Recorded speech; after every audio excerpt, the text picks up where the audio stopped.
Welcome to this C# support video for the fourth in the series on validation using object-oriented programming. And this kind of ties together everything we've done so far. So we have a class called user input checker, and we want to be able to do some type checking, some range checking, and some length checking. So what's going on here? Well, this is a class called user input checker. It has some attributes, a private attribute called user input, and that's what we're going to be checking. And it has some default values, a default integer and a default boolean, which is used when we get the string value or we get the boolean value. So first of all, we have a isValid string, which allows us to do a length check to see if it's within a valid range from minimum to maximum length for the string, returns a boolean value. Then you can get that string value. What have we got here? isValid int. So this will check and see if the value of that string can be converted into an integer, and is it between a minimum and a maximum value. And then we can get the integer value if it can be converted. If it can't be converted, then we get the default value.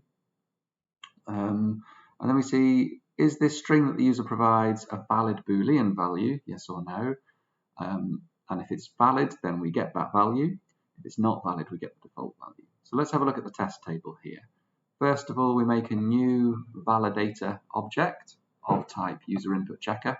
So we provide the value 45 as a string. Imagine the user's just typed this into a text box. We set up some default values. So default boolean value is false, default integer value is 500. And let's see. Right, so is the string valid?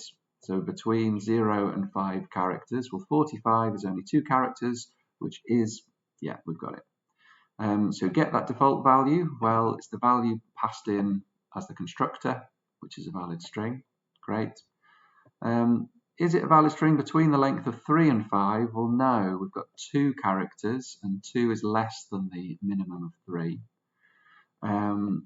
Is it a valid integer between 50 and 500? No, we can convert the string 45 into an integer, but it's not between the valid accepted range. So if we get the integer value, then we just try and convert it into an integer. We don't do a range check based on what we've done before. Is it a valid boolean? No, it's not, because you can't convert 45 to either true or false. And then here it returns the default boolean value because you can't convert 45 to true or false. So we've got quite a lot to do here. First of all, we need to do the constructor. It's set up ready for us, but we will need to just store this user input value as user input, a private attribute. So let's make the private attribute, private string user input, and then we can say this dot user input. So that sets the attribute to the value for the parameter. All right, so we have a public method which returns a boolean, and it's called isValidString.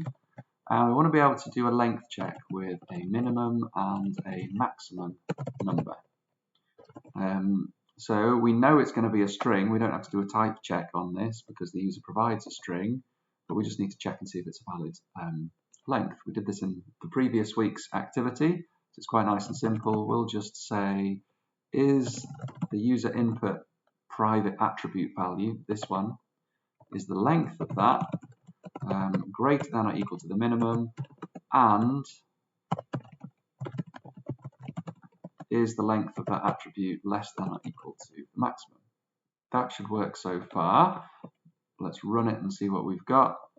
Do we have an error with what we've got, or is it just because we haven't done something yet? Yeah, we haven't done something yet. So we haven't got a default int, and it says that we should. It should be public and it should be an integer. So let's plop that in here. Public, integer, default int, and public boolean, default, oops, can't spell. Boom. Okay.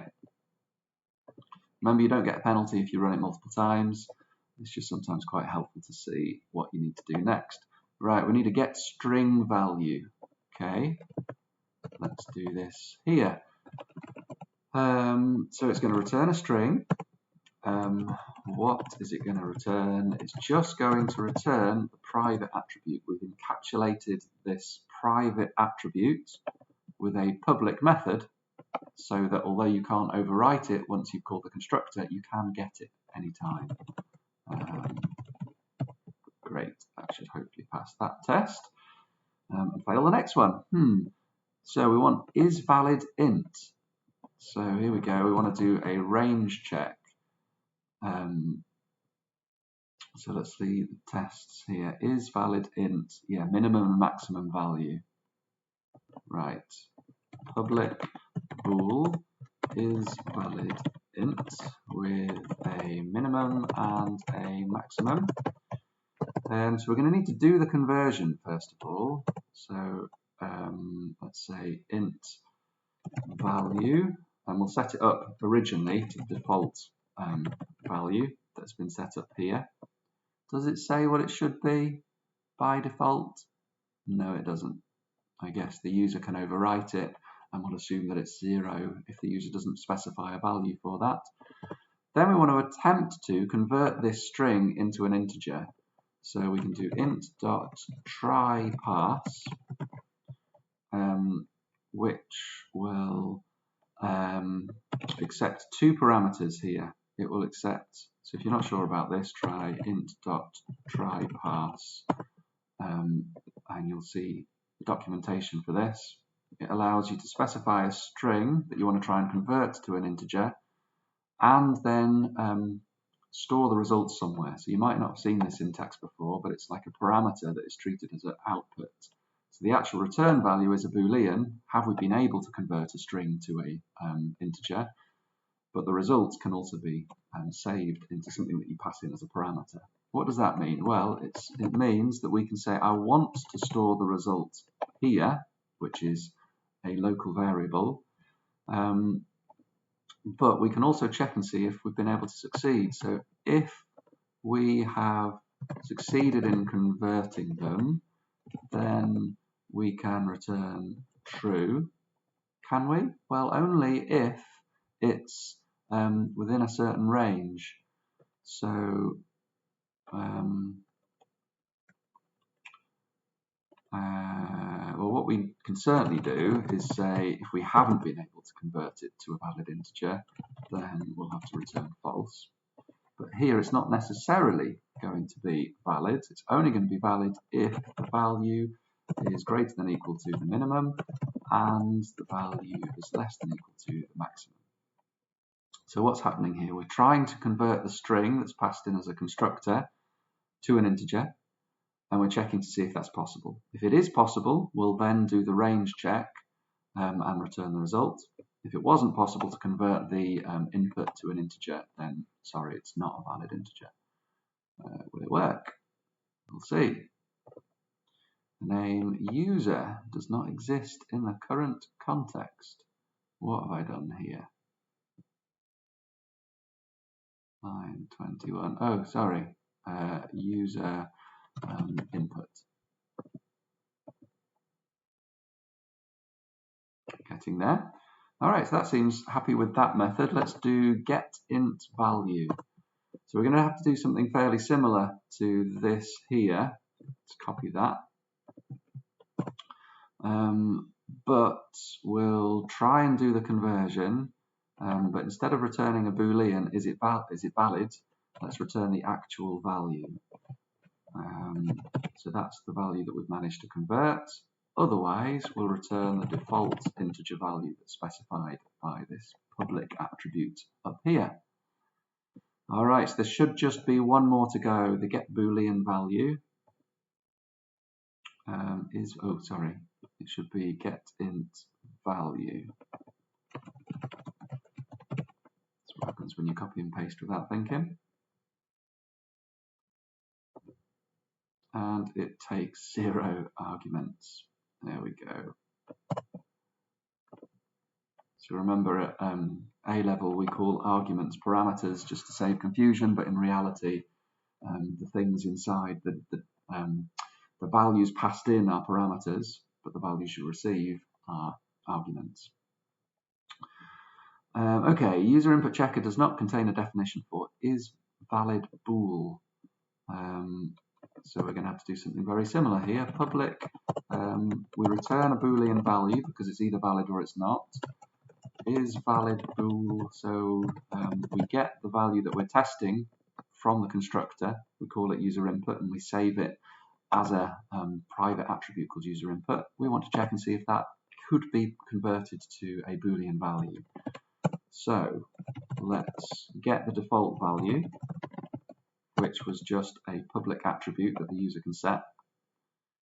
And then let's try and do the conversion. So bool.trypass, very similar to int.trypass. We'll try and convert the value that the user provides to the constructor. And if it's successful, then we'll store the result into this local variable here. So let's say if we manage to do the conversion, then do something. If we don't manage to do the conversion, we definitely return false. If we do manage to do the conversion to a Boolean, well, we could just return that then, I guess, couldn't we? So that would be much easier and simpler if we just say, right, can we do the conversion? That's better. All right, whilst we're at it, let's get the Boolean value if we can. So public, again, it's bool because that's the type that we want to get. Get bool value. And this time, we don't want to return whether or not we've been successful in doing the conversion. We want to actually get the value. So if it's possible, then return the value that we've just converted.